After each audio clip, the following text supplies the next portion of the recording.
the We gavel. are called to order. This meeting is being streamed live on PPS. Do I have to say this every time, Roseanne? The meeting's being streamed live on PPS? I mean, I'll do it, but I'm just curious.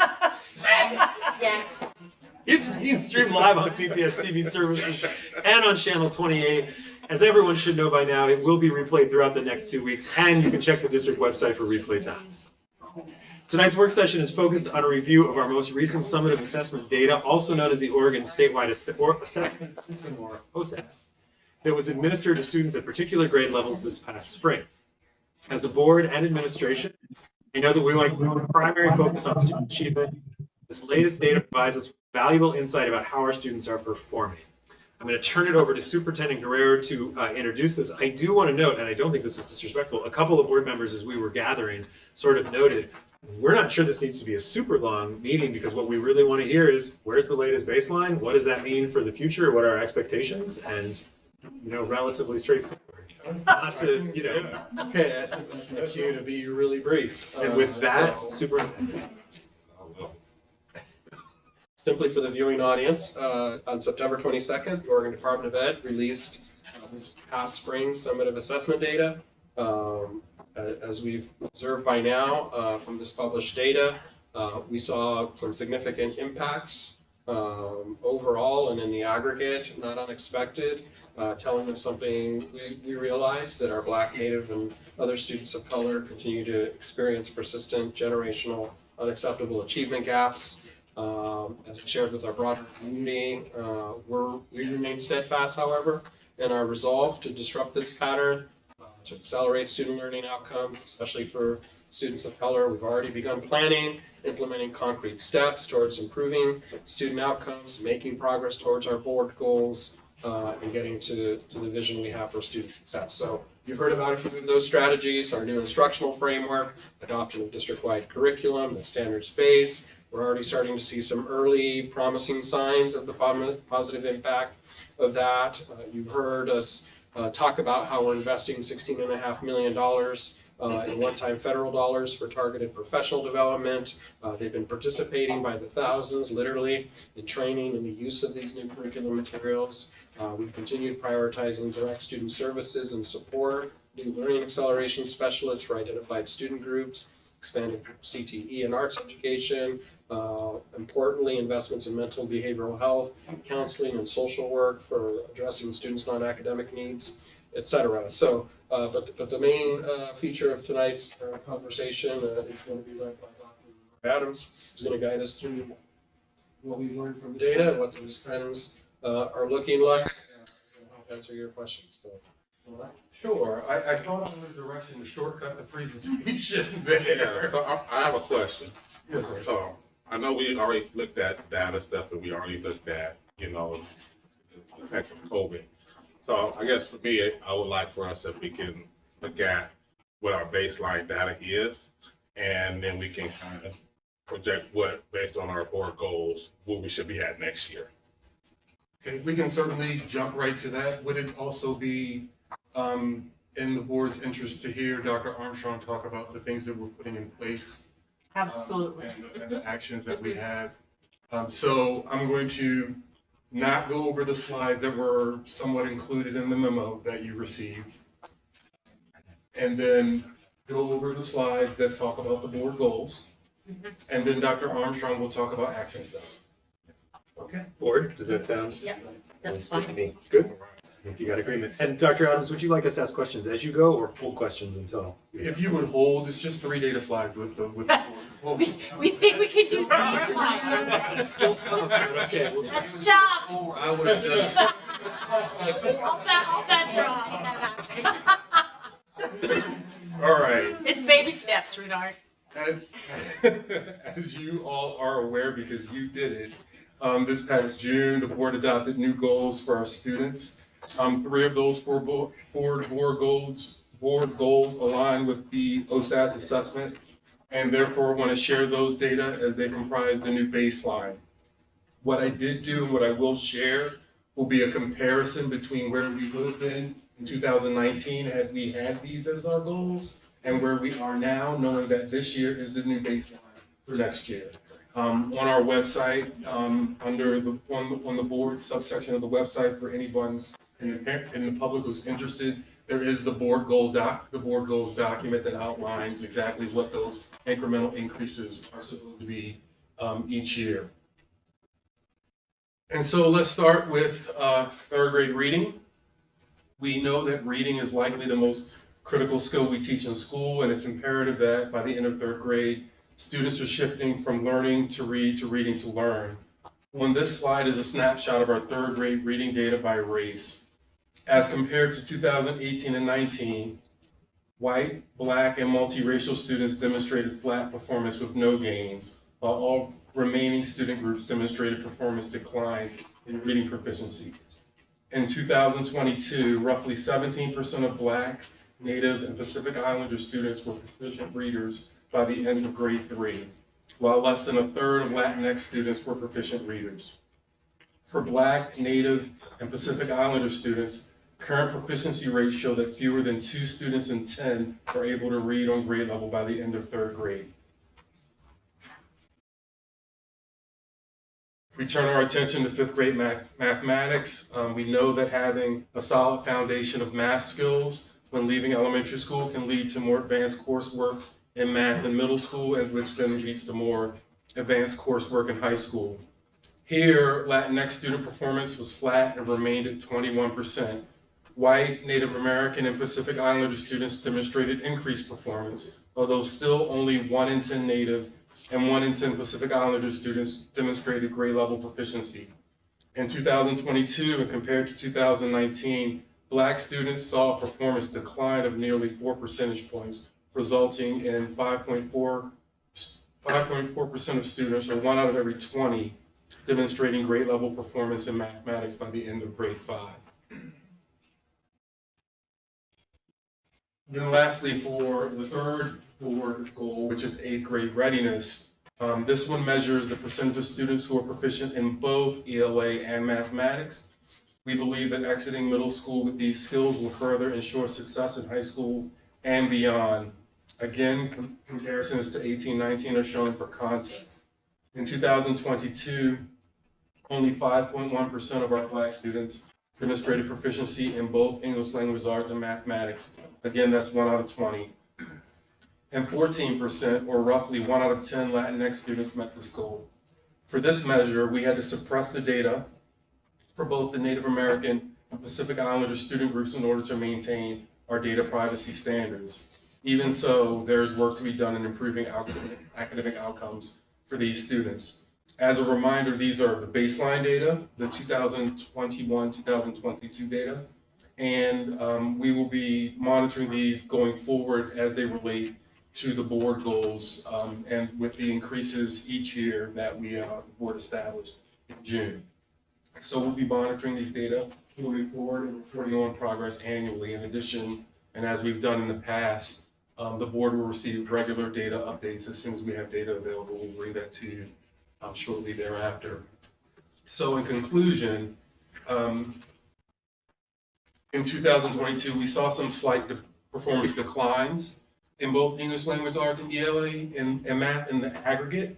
Although our declines were smaller than for the state and other large districts, our performance declined by about 2 and 3 percentage points. Across the state, it was about 9 percentage points, and the other large districts also saw around 9 to 10 percentage point decreases over that same period of time. Compared to the 18-19 results, we saw declines in all grades in ELA, except for grade 4. In math, we saw what we believe is the impact of our adopted curriculum from last year. So we saw some increased performance in grades 3 and 4.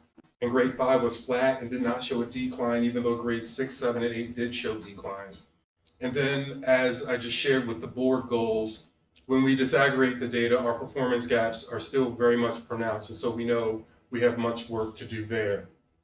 And if there are questions about the data, I can certainly take those now before I turn things over to Dr. Armstrong to talk about sort of actions. Yeah, let's do a brief round on data questions, if that's okay. I have a couple quick ones. And I'm just thinking about how the data aggregates. So when we look at, and I'm just going to take, for instance, third grade well, it's not how it aggregates, sorry. I'm wondering what the distinction is. When we look at, so we look at like performance for our white students in third grade reading, it's relatively flat. There's a slight uptick in fifth grade math, but then there's a significant reduction in eighth grade readiness, which is both ELA and math. Now these are testing different grade levels, but it still feels, and again, I think we see some of those same trends across all demographic groups, but I'm curious what the theory is behind that. Why would our eighth grade, for instance, and again, if that trend holds true, is it getting back to the curriculum issue you're talking about, some of those early curriculums, or are there other things going on in eighth grade? So what I can share from what I understand in my time here, it's been a year, yo. Coming up on the 14th exactly. Thanks. Still as excited as I was on day one. We don't have adopted materials in ELA or math. We didn't in ELA or mathematics in grade 8 last year, and for several years, and however many years it was before that. We now have, beginning this year, put high quality materials in the hands of those educators. Do I believe that that will immediately make the data flatten next year? No, I don't, because eighth graders are older than third graders, and it's going to take us time to fill in those gaps with students, and we need to consistently work on professional learning with educators on how to scaffold instruction, how to pre-teach certain skills so that students aren't always being instructed at their instructional level, but they're being instructed at the grade level to the rigor of the standards. And so our hope, because of what we see in our elementary math schools, and if you read any of the media reports, we have a lot of questions because it appears that we're the only district that saw increases in any grade level in math across the state. The only different input was the curriculum last year at those grade levels, right? And so that gives us great hope that with the input of an instructional framework, a unified vision, with the input of continuing putting curriculum materials and high quality materials in the hands of educators, and with robust professional learning, which is something that was also not as highly present last year. We think we believe, based on our preliminary results, that we're on the right path to close these gaps. Dr. Adams, when will we see our MAPS data from? Map data, that's a great question. The window closes soon. And so we'll be bringing it, I don't want to give you a date, but it'll be before the end of this year. We'll be talking about the map data. And we'll get to see how, because we can talk about achievement at this point in the fall, not growth. We can't talk about growth until we get past the winter assessment. But we can and do anticipate speaking about how well the same or worse this group of students is performing according to the national comparison group, like we did the last time we spoke about it. So those data are coming. I have a question. I'm sure there's like an art and a science to raising scores, but what is the research telling us about how we get Black kids, for instance, like 6% readiness, 8th grade readiness? It's just, I mean, all of the scores are too low. What does the research tell us about how to close that gap? And I mean, we're doing all these inputs in professional development, but is that a long way to go? It's a long ways to go to say it's just professional development. So what other inputs are we looking at? What does the research tell us that we need to do? Because this is dire. These kids are potentially going to be making our healthcare decisions. So if they could get to high school. That's a great question. And so what I would share personally from what I've seen in previous districts is you actually need professional learning so that we can unpack our biases and the internal biases we have, so that we can have every person that's in front of a student can have high expectations for all students. We need to deeply train teachers on their pedagogy and the use of the curriculum, because my belief and my ability with the materials also comes into play, is what the research tells us. Because we know teachers are the most impactful, right? And so that is what we, and what, I don't want to shortcut Dr. Armstrong's You're just about done with it all, thank you. I just think, I mean, we're looking at the impacts of systemic racism is what is reflected in the data. And so I'm wondering, yes, the Harvard, implicit bias study, and, we know that we could do more professional learning. And we also know that like diversity training is not that effective. It's just, so I'm wondering like what other inputs can we invest in besides professional learning and curriculum that will not even close the gap, get it above 6%, 20%, 40%. Yeah, I think it's important to understand the context of where we are now compared to where we have been. Yeah. In joining PPS, PPS had not adopted high quality instructional materials and resources in a number of years, decades. In a number of years and decades, there had not been a concentrated focus on teacher professional learning. Those elements did not exist a year ago. And so in following what we know about the research, what our superintendent and our district leadership and me working with the team and staff, we've just begun putting those things in place. So now we have a dedicated department to teacher professional learning. Now we have adopted high quality instructional resources, and you have to understand the equity implication in doing so. That when we adopt research-based, standards-aligned, high-quality instructional materials, we remove the guesswork from teachers on what to teach. And when teachers are in a position where they don't know what to teach, this is where you see their implicit biases come forward even more in the absence of also professional learning. So if I believe this side of the room can't learn, or my internal bias believes that there's a side of the room that struggle with learning, then I'm going to teach them below grade level. And I think we've had some other data conversations last year where we demonstrated for the board that students were not getting grade level instruction. And that is where it starts. So we are just, based on this data and some emerging work that we're doing now, we're just a year in and getting our footing on the research-based best practices, and we have to hold the line, if you will, and implement for fidelity so that we can see the outcomes that we are looking for. Dr. Proctor, this is really. Is that going to be enough? Well, I would Yes.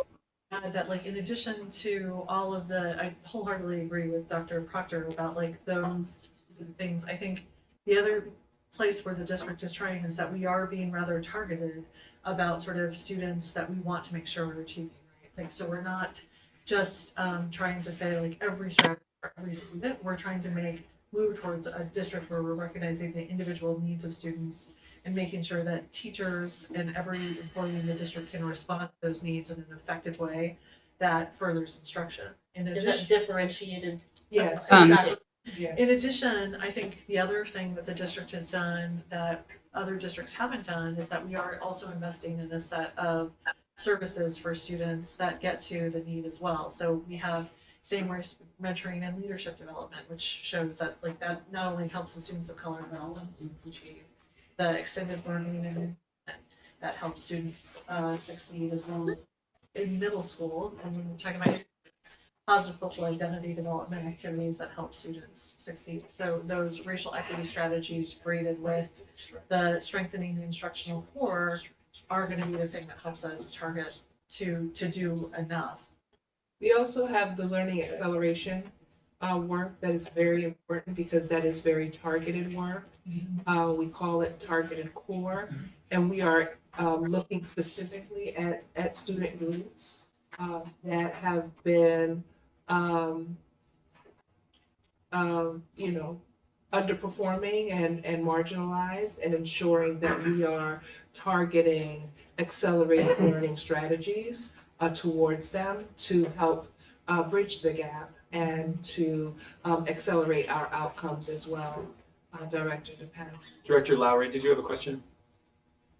Yeah, Dr. Proctor, I heard you talking about the curriculum. I also heard our of the Portland Association of Teachers tonight give testimony saying that our curriculum is in fact not culturally responsive or appropriate for our students. And this may not be the time to have that conversation, but it just feels like what the union is saying is different than what we as the district leadership is saying about why we've invested in this curriculum. And so I don't know if that's a public part of our professional development process to help our teachers fully embrace this curriculum, or if you had talking points for us to help when we hear those kinds of comments from teachers, because I know I've definitely heard that as well when I've been in schools.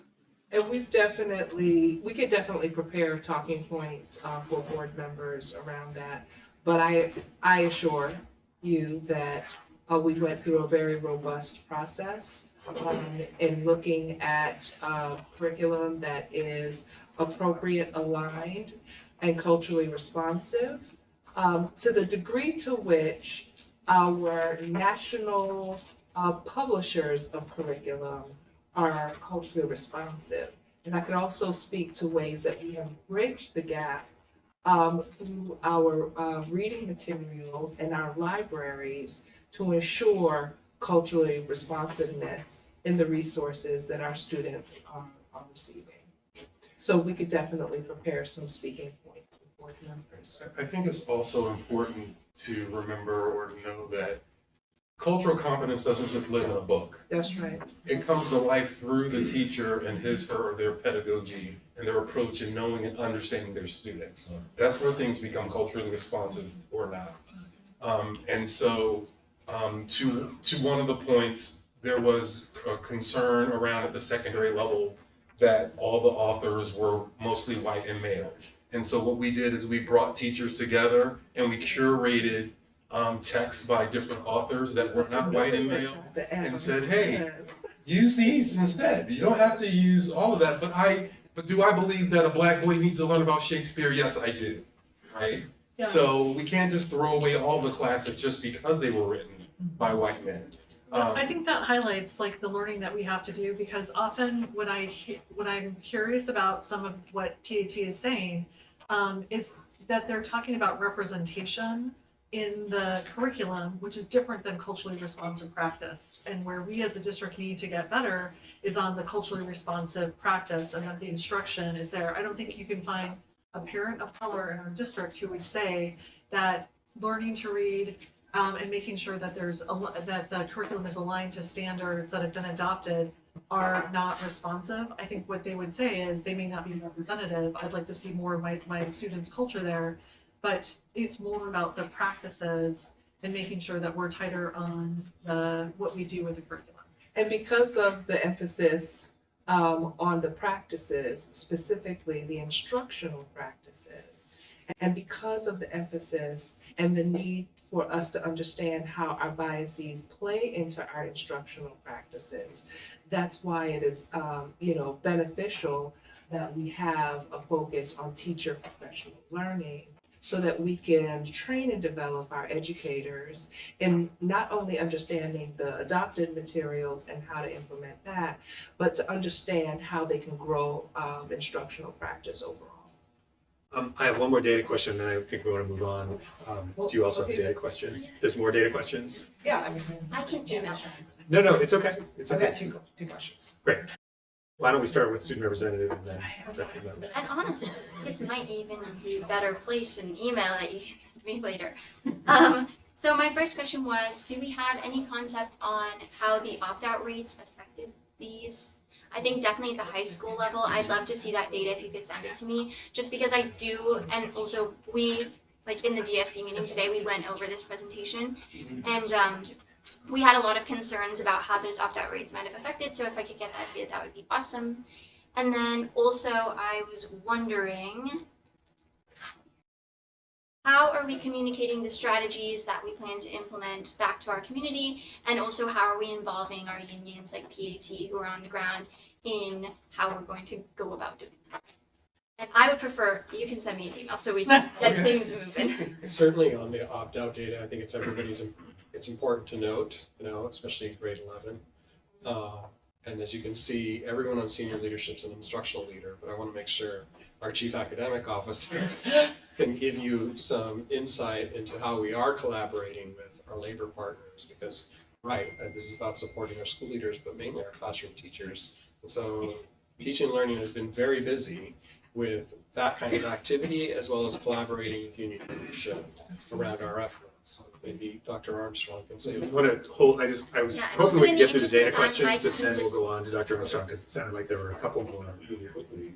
Director Medowitz. So I was wondering, this is going back to the data that we got earlier that was by school data. And there's schools that have like pretty large swings, like Boise Elliott going from 17 to 29, Chapman from 71 to 51, MLK going from 20 to 43. And I'm wondering, like, there's just some massive swings both up and down. And I was trying to like come up with a logic, like, see what's the pattern? And it's like I couldn't find a pattern. And I'm wondering, they're like it's not immaterial, they're really significant. I'm wondering like if we looked at like what happened at MLK that they got a 23% increase. And so I'm wondering like what we've looked at that of like both the ups and downs. I'm sorry, I didn't know. Go ahead. So that work is really context dependent.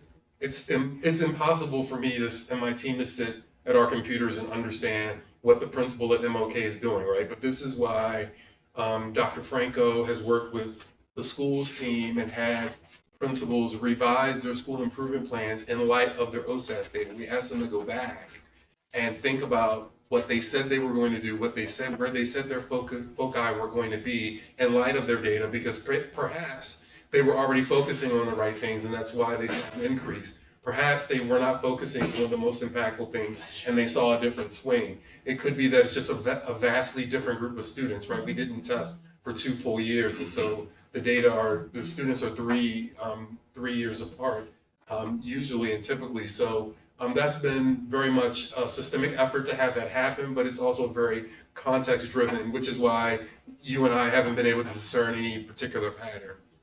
It'd be like do more of that if it's increasing and comes in the strategy. It's why we try to, in all my years in school improvement, we try to say do as few things as you can and try to do them really, really well.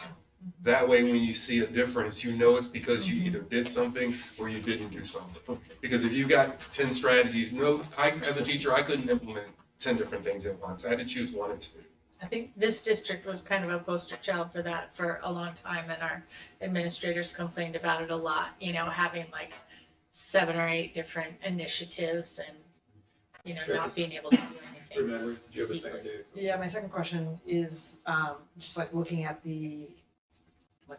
what we got earlier, but just looking at the middle grades where the declines are the greatest.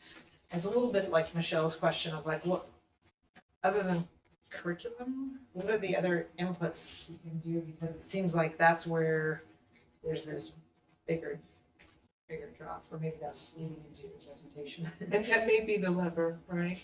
That may be the lever, because in those grades, we still had not adopted any curriculum, and there was no structure of standards aligned resources and materials adopted for those grade levels.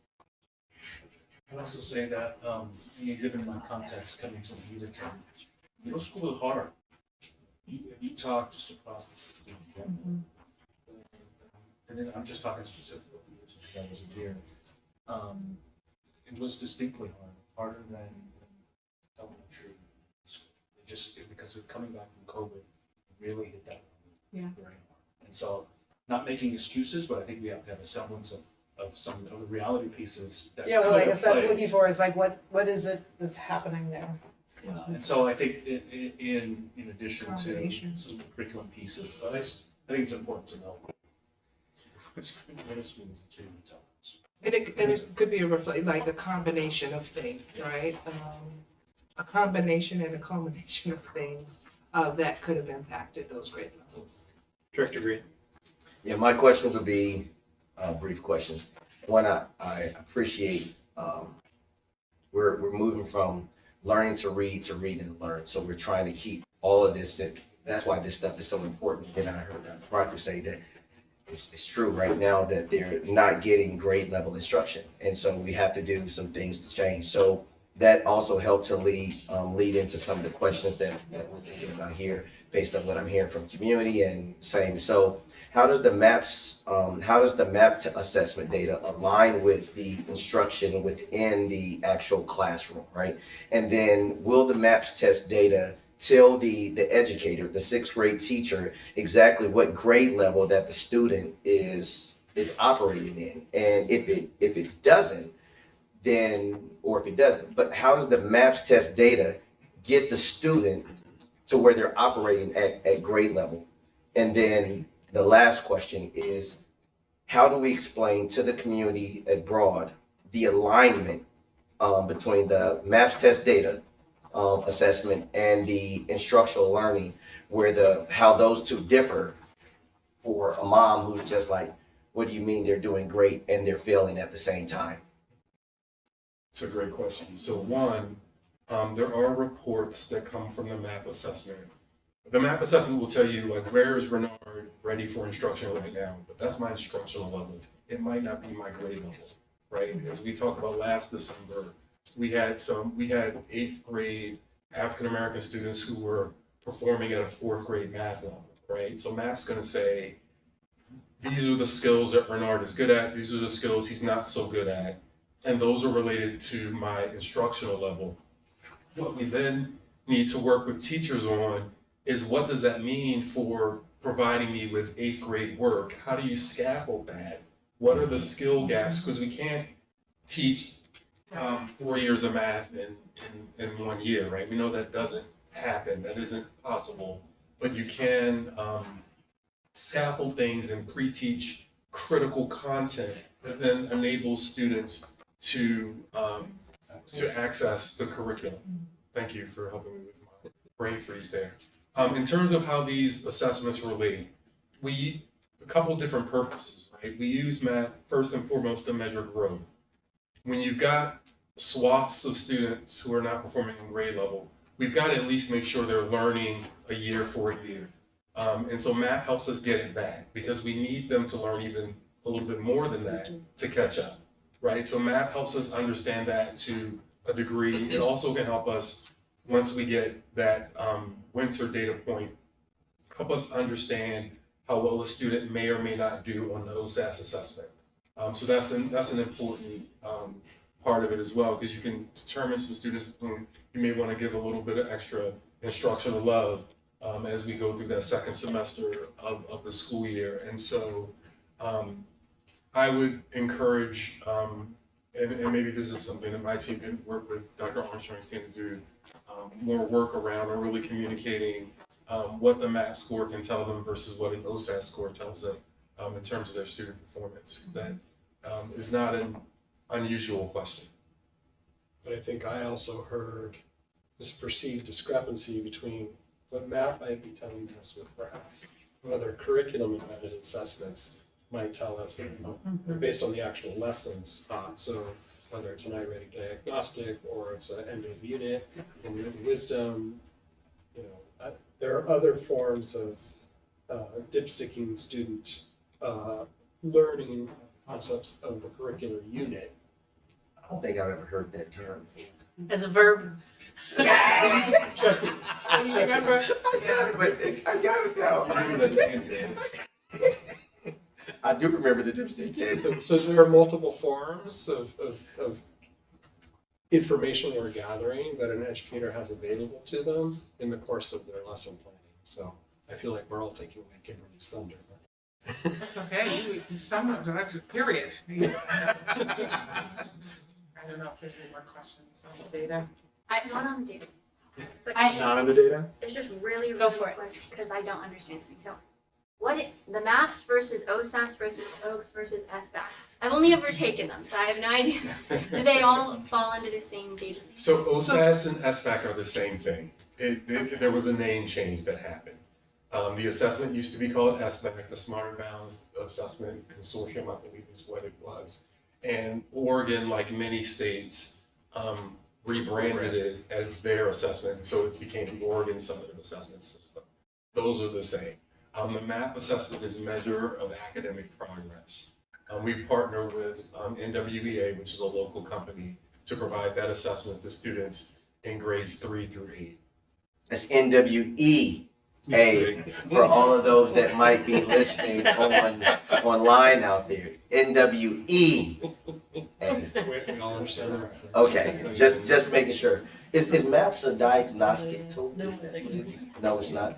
It does show growth, and I just wanted to just jump in really quick because I had the opportunity to share this with one of our community members who has students at the middle level and is very interested in MAP testing. And the way that I explained it to him is, from the moment our children or a child enters into the world, data is applied.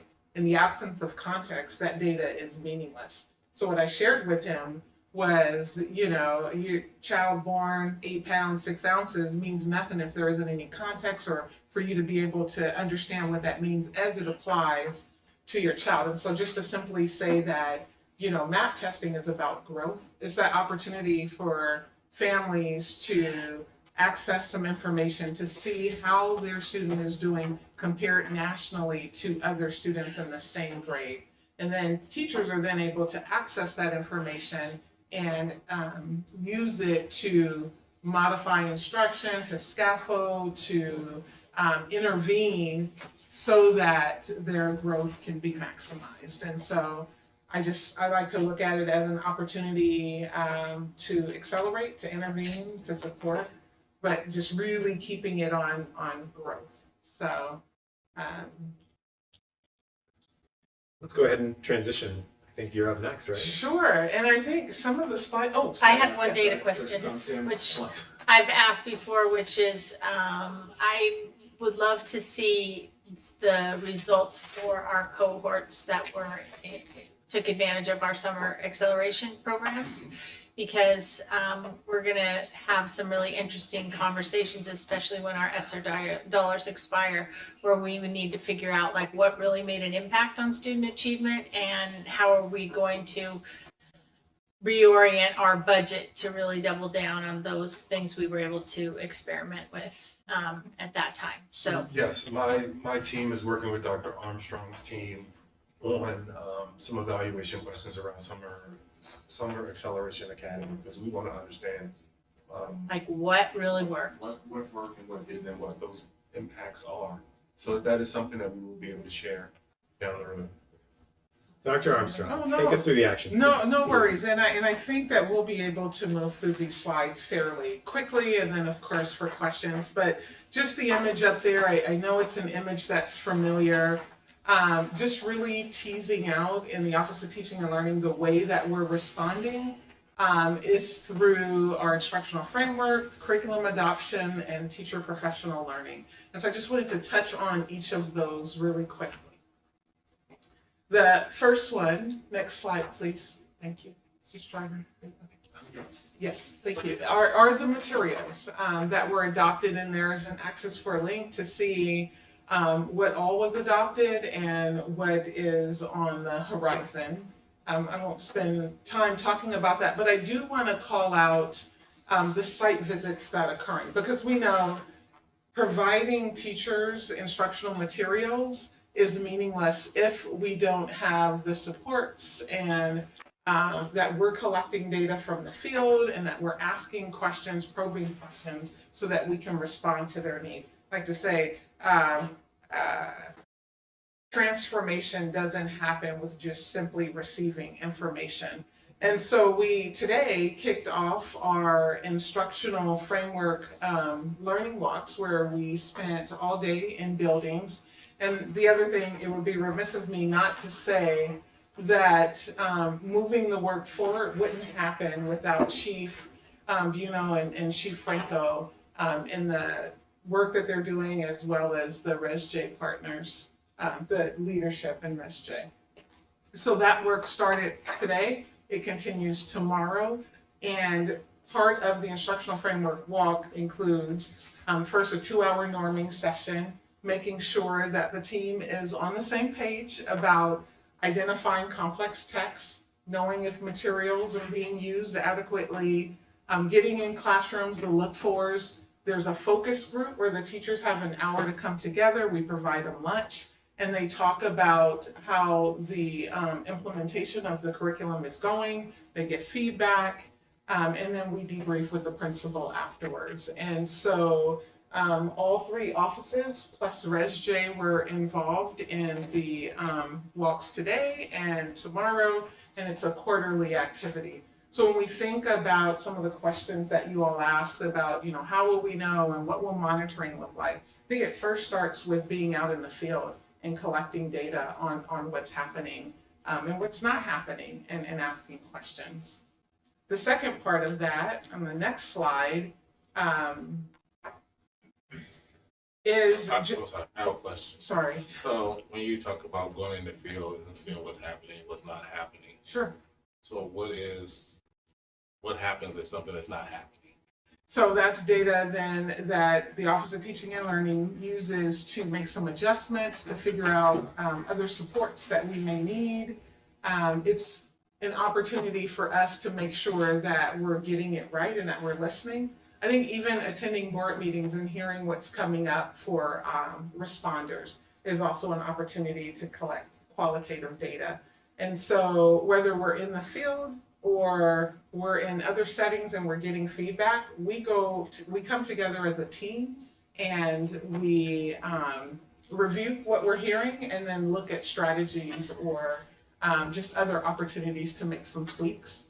And the other thing I'll say is it was a wonderful leadership move, and the opportunity to bring in the number of adoptions over this last year and put together this framework.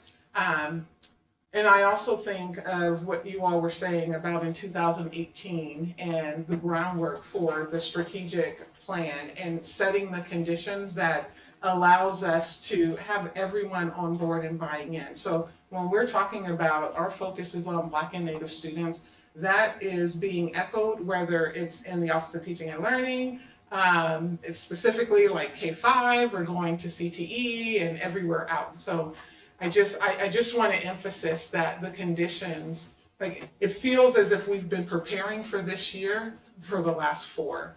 And so now to be in the midst of it and watching the rollout, it calls on us to be really tuned in to what they're saying and what's happening in the field, if that answers your question. It does a little bit, but so what's the turnaround time? So if I'm in the classroom. Sure. And I have a teacher who's not doing what we expect them to do. Sure. So walk me through how long that turnaround is compared to where the kid's at.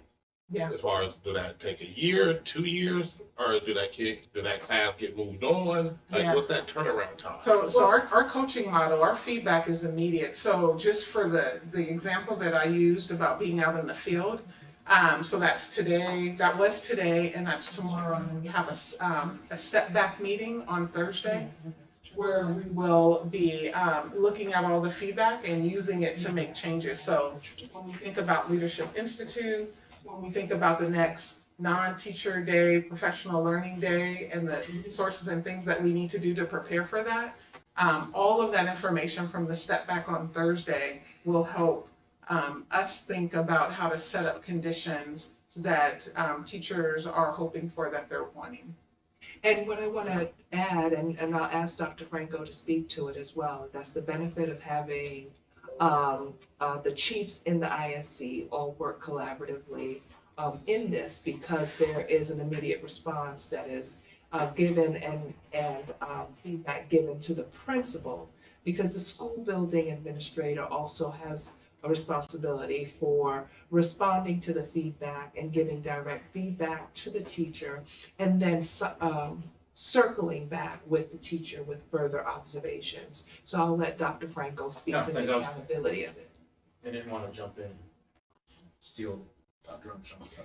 But a big piece with this, and just like with what Dr. Proctor said, is the alignment that we have. And when we have, especially in a big system like PPS, our promo practice is grade level standards of instruction, like universities. So when you're talking about OTL, when you're talking about OSP, when you're talking about OSSS, being symbiotic in regards to that alignment is huge. And so we do instructional rounds. They do curriculum and learning walks. In our instructional rounds, our promo practice is grade level standards of instruction. And so a big piece, you asked about what potentially can happen if we're seeing, first of all, we got to be in the classrooms. And so that's consistent when we're coming back to teaching and learning. You know, we're out of that mode of reactionary pieces in regards to, you know, COVID and those types of things. So we're back in the classroom, right? And, you know, we can't improve, our teachers can't improve without distinct clarity of feedback. And so when we see it, the expectation is feedback is given.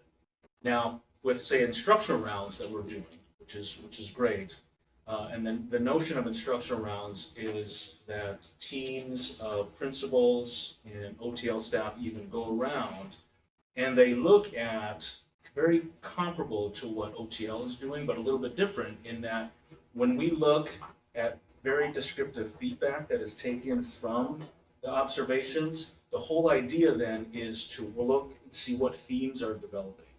And from those themes, feedback is given to the principal overarchingly to see what professional development is needed moving forward from that school, from a school perspective. So feedback is given right away, and then from that, we know that with the skips, and we've always said this, and I can talk more about the skips, the fluidity with the skips potentially could change. The goals are going to stay, but some of the strategies could change depending on what we're seeing in regards to the classrooms.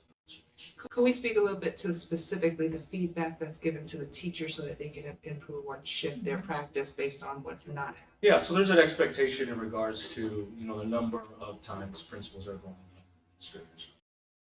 So there's distinct, you know, formative feedback that can be given in terms of reflective questions and those types of things. But there's also, and this is what we're working towards and getting better at, is clarity in regards to feedback. So if we walk in and we're calibrating according to what is grade level standards aligned instruction, we're working now on very specific feedback tied to that and actually giving it. I don't know if you know this, but educators, we're a lot of the times if you do any strengths finders, we're SJs. You guys know that, meaning we're very polite, right, in a sense. Well, we can be polite and be very articulate and clear, though, in regards to feedback. And I think that's another coaching piece that we're working, is that we have to have a willingness to give the type of feedback. In order to make this stuff work, we have to have a willingness to give clear and concise feedback. And if somebody's not doing what they're supposed to be doing, we have to tell them. And that is the important piece. And then also with support, right? And work with them, because this is a new curriculum and we're working towards, you know, fidelity, but we have to have a willingness. So what we will give them. So what is the expected timeline for that input? Right. That Immediate. Yeah, and Immediate. I will say, What's the follow-up on the timeline? I'm just gonna help Director Hollins, because I know he's gonna keep asking. What's the follow-up on In terms the of like, for the teacher? Like, what's the follow-up and the cycle of support for yeah, the so teacher? if it's seen then, and the expectation is feedback is given immediately, so within a day, I would say within 24 hours. And if it's something generally for the school, like in an instructional round, if it's something that we see that distinct for in regards to professional development, the cycle, if it changes and we need to revert course, say as a school, then that takes maybe a little bit more time. But if you think about all the staff meetings that we would have moving forward, I would say it's probably a month out. They'll be working with possibly changing some PD. And we're really working closely with our staff to support, and not just our leaders, not just our teachers through teacher professional learning, but our leaders through their leadership and professional learning as well, so that they're using a common language when it comes to coaching and feedback. That's a great transition. That's actually the next slide, Dr. Adams. Just a quick note about the comprehensive coaching that we're deploying for our educators and the cadres that we're having monthly for teachers to be able to come together and talk. And then, of course, the schools out, non-workday professional learning activities that we will be having this Friday, and then we have one more in the spring. And then the last slide, just I believe Dr. Proctor already mentioned it, but the targeted core, the learning acceleration. You know what I appreciate, and it continues to amaze me, the way that the systems have been designed to work together here in Portland. And so I'm thinking of our innovation studio.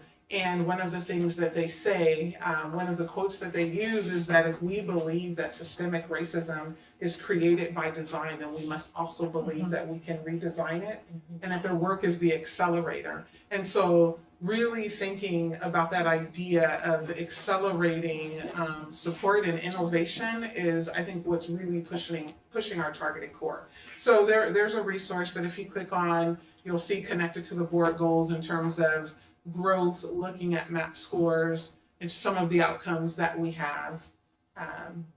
And that, are there any questions? You know what makes me hopeful about what you just said, Dr. Armstrong, is going back to the data that generally success begets success. So the more things start to move for our children, the less those internalized biases are being validated, and the quicker those children will be able to fly, hopefully. Yes, we believe that, which is why educational equity is our core. Yeah.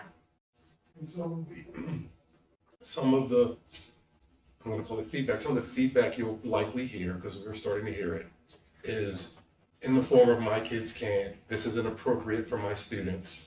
And I would say grade level standards aligned material is every student's right? It is appropriate for every student. And so yeah, that's just some of the feedback you'll begin to hear. Or I've been told I can't use my curriculum that I created, I have to use district adopted curriculum, and the answer is yes, because we cannot assure that what Bernard created is grade level and standards aligned, but we went through a vetting process that included teachers to select these curriculum materials to ensure that every educator has standards aligned, high quality materials in his or their hands. Which, can I add to that, because we heard commentary about that a little bit tonight related to our students with disabilities. I can't emphasize enough how essential it is for our special education teachers when it's about one out of every students in this district to have access to and understand how to use our core adopted materials. And so we do and will build bridges for them to scaffold the work, and at the same time, it is also for students with disabilities. And those students are part of the data that we see and will and can grow when they have access to standards aligned, high quality. I had a question just going back to what Director Hollins was asking about.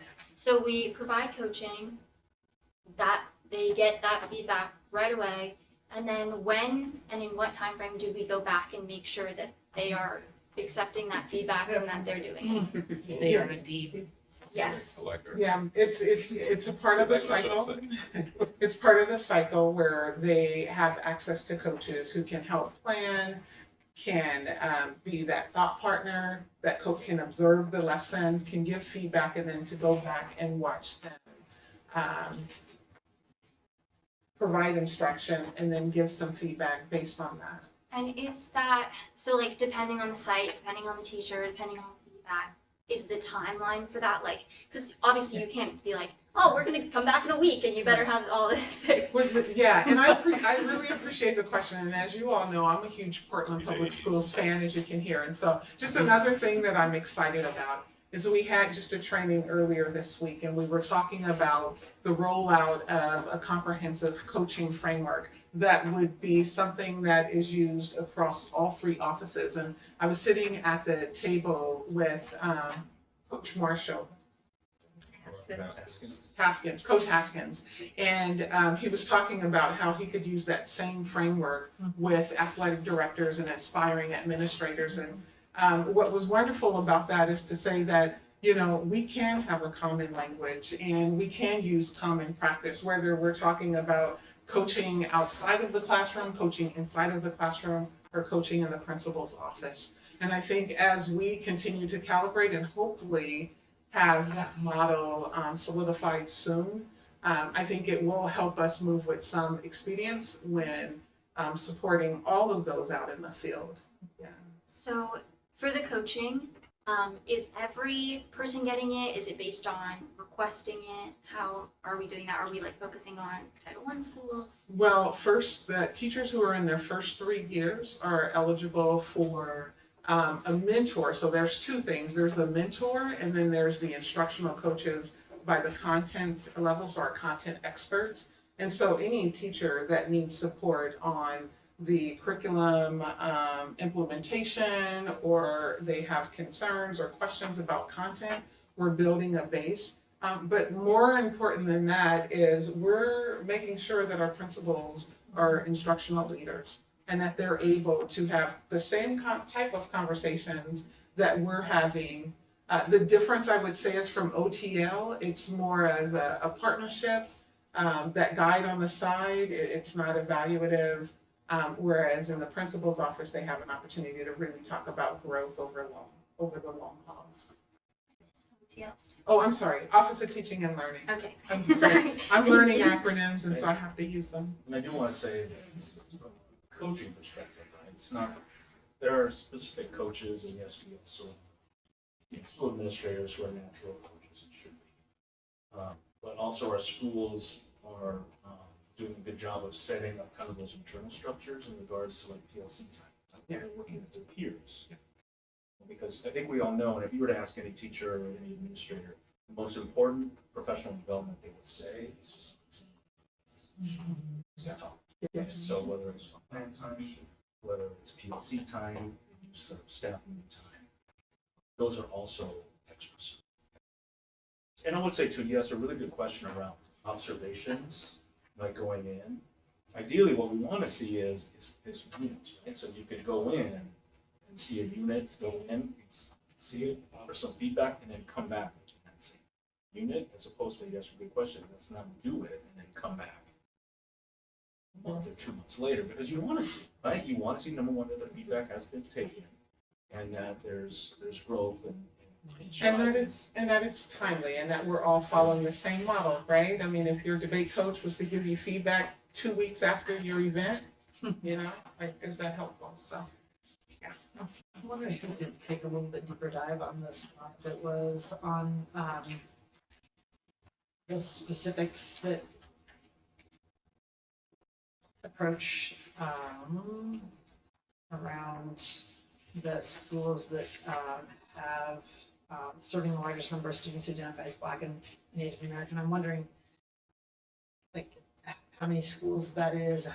What's the the number? Is that like 70% of the Black and Native students, or and then I'm wondering, this maybe gets at Michelle's question of, like, we've got the curriculum and then we have this acceleration instruction specialist. So I'm just curious more about that. Sure. So for our targeted core, we do have resources out across different schools, so K-12. And so I can read them off, or I don't know if that's the best way to get them. Yeah, we could just give the number, what's it, 23, across 23 schools? There's 23? Yeah, so we're gonna give some general information, and then we can answer specifically in the email. And then for what was your follow-up to that? Well, it just maybe more describe specifically what those students would be receiving. So is it that there's an instructional specialist at each of those 23 schools? That is working specifically with demographics that have been pre-identified, and so working with the administrative team and other leaders in the building to identify students that could benefit whether it's third grade reading or fifth grade math or some eighth and high school courses, they're going in and providing some support and intervention. So we have that, we have the new curriculum options, we have all of our CBO partners who are coming in, we have the accelerated summer program, so those all should be reinforcing and supporting Yes, each other. yes, absolutely. Great. Additional questions? I just got one last question, and I don't know if it's gonna be an answer tonight, but since we're talking about things that can hinder our goals that we're trying to get to, and being in a state that has systemically had racist and discriminatory practices that has harmed, Black and kids the most, how are we going to handle, when white privilege rears its ugly head, when we have entitlement behaviors come up? How do we handle those? So it's going to come up. I was born and raised here. It's going to come up, and how do we deal with that? Can I ask a follow-up? Are you thinking about it in terms of as we differentiate our resources to where we need them? Yeah. That sort of reaction, like how we deal with that. Yeah. So I would offer that that's predictable, and then you can't do equity work and have people sit in comfort. You understand, right? People are going to be uncomfortable when we're doing equity work, which is why you sometimes hear so much about our staffing formula, because we are directing resources to different schools based on equity. But I think the major thing we can do is stand united and with our eyes on the prize and in our cause and with our core values of racial equity and social justice. I want to add to that I yes, and I think that really staff, I don't think, and the superintendent and his leadership team, are not the most likely to succumb to that, but the board is. Yeah. And so I actually I want to call that out, that I think when we're talking about this, it's really what we as 7 elected officials are willing to do. And we are already seeing it. And I think it's, honestly, we see it in our class size discussions that we have, with the community. And I want to be clear, we can adjust the whole thing down. But what we shouldn't be doing, so if we all say, you know what, we don't want to have any class sizes over 30, we're going to adjust everything down. But that doesn't mean taking those classes just at the top and moving it. It says, we're going to do it for everybody. And then it gets to this question, is that the right use of millions of dollars of resources, or are there other uses of millions of dollars of resources that would be better? But I think it's going to be on us to hold the line on those conversations. And they're tough. We've already seen it. This next year, the budget situation we're going into, assuming the state falls short of QEM again, the budget conversations are going to be really tough. And so it's not a matter of, we got a big enough pie, how do we slice it? It's going to be, we have too small a pie. And that makes the conversation even harder. And the reality is that we have these conversations, and front facing, we say one thing. And then we come back when the public is out there and they're downstairs and everybody is jumping around and screaming. And then I don't want them to not like me.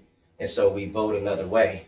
And so I feel like in this state, in this space where we're at right now, this has to be the time where if you say it, you say it. And you mean it until it is what it is. So I'm not going to come in a meeting like this. I'm not going to come in a room like this where it's just us in the room and then say one thing and then go downstairs and say something else. We all have to stand, and we have to stand on our own 10, and we either believe in it or we don't.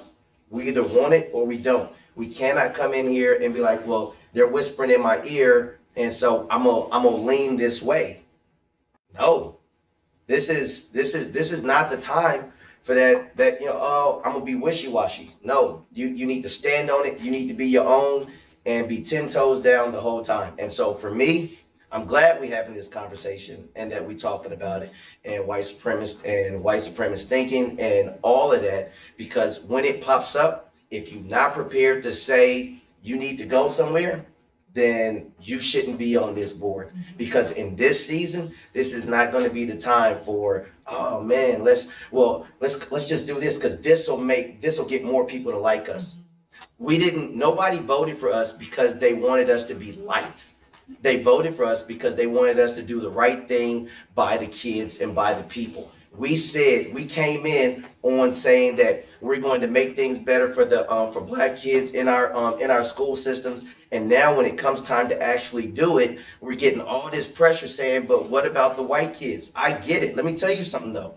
When you make things better for Black kids, it gets better for the white kids at the top already. Because you can't lift the bottom and not raise the top. So if we just have to stand 10 toes down that no, we're doing this for Black kids, and by doing it, I guarantee you that it's gonna be better for all kids. And we gotta say that on tape, and we gotta put it out there. It's being recorded.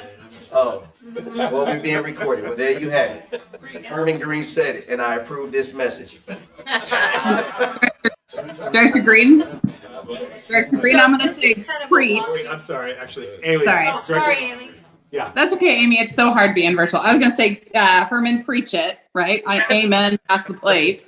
And I'm also gonna say, it's things like we heard from our bus drivers tonight, and so much of our public comment, so much of what we hear is so important, and it's having that almost ruthless focus of yes, we hear you. Yes, this is important, and we have to be unwavering and not get distracted, and that is so hard.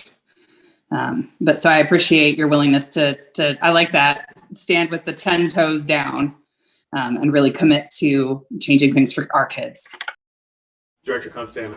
I mean, this is kind of a nuance, and maybe Dr. Franco, you can kind of weave it in some of our future conversations, but this is a big shift for this district to really expect principals to be first and foremost the instructional leaders of their building and spending time coaching every single teacher in every single classroom.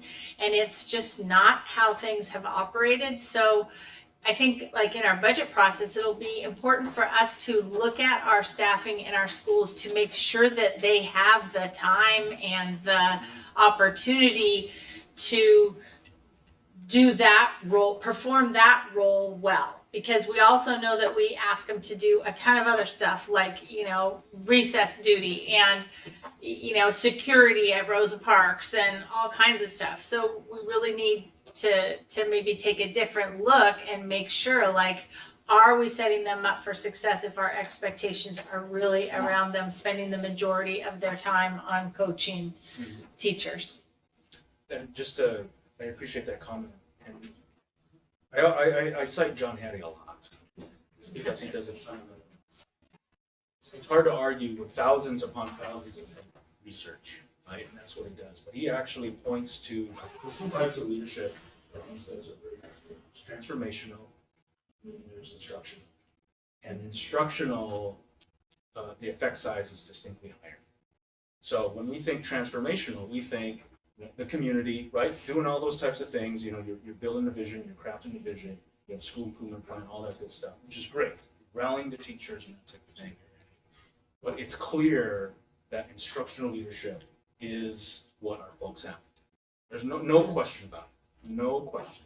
And so that's why I'm really appreciative of I put it to you this way, and we've talked about this. I look at, when I came in and just seeing it, and districts are all like this, right? There's all these arrows moving in the same direction, all wanting to do what's right by kids, right? All these different arrows. What we're trying to do is to have one arrow, or one arrow moving in the same direction. And instructional framework, the curriculum, but then also what we're doing to support our people. And making sure that they know that the expectation is you will be in classroom. That's what we want. And they want to be in classrooms too. Mm-hmm. I want you to know that. They absolutely want to be in classrooms too. And so that's why I love that comment, because what can we do to ensure that they are in the classrooms? Mm-hmm. I think that's the thing. Okay, it is 9:15, and you know me, I don't like to go past 9, but it's an important conversation. I have one more thing that I want to say, but I want to open it up. Oh, did I skip over you? I'm sorry. Right back to you, student representative. Yeah, dude, come on. I just wanted to say, so we got this great presentation from the administrators of color earlier, and I think with this coaching model that we're starting to adopt, I think it'd be a really cool thing to try to connect that group of people with this. we talked a lot about like how do we also deal with schools that don't have administrators of color and how do we still support teachers of color in those buildings. I think trying to get those leaders that are doing this like administrative work and doing the fail to safe or safe to fail experience, it would just be a great way to kind of connect two of these things, and I think they have a lot of intersections. So I'd love to see those two things or like those two initiatives maybe coincide.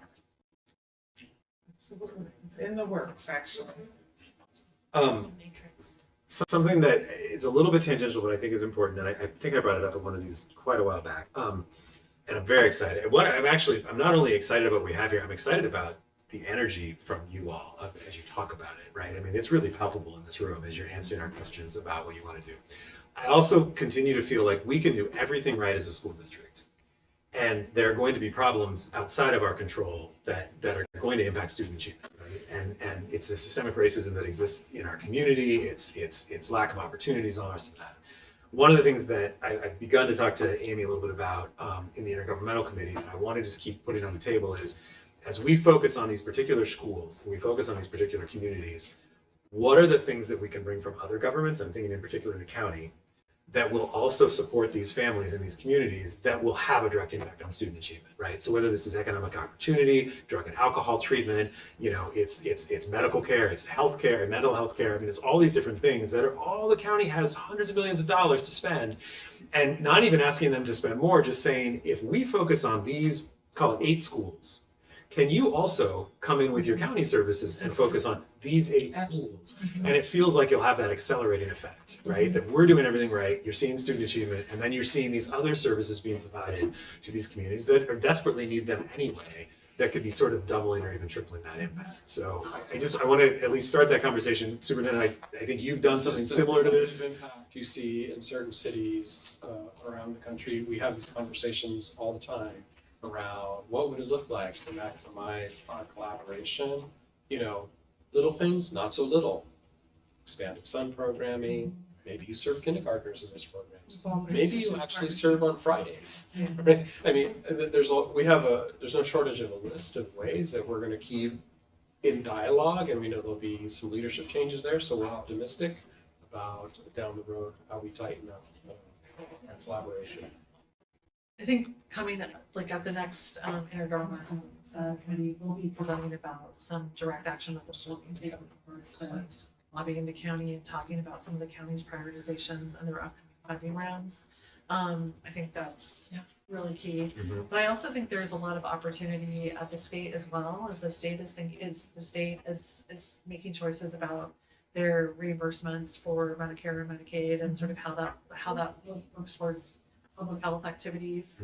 OHA is one of the only state agencies that looks at student outcomes as well as health outcomes. And so like, how can we sort of tap into and establish our own relationship with OHA and some of the state agencies in addition to the county city structures. Yeah, great. Final comments, thoughts as we wrap up? What's the next timing on when we're coming back again to the board? Sorry to put you on the spot, but I know it's going to come.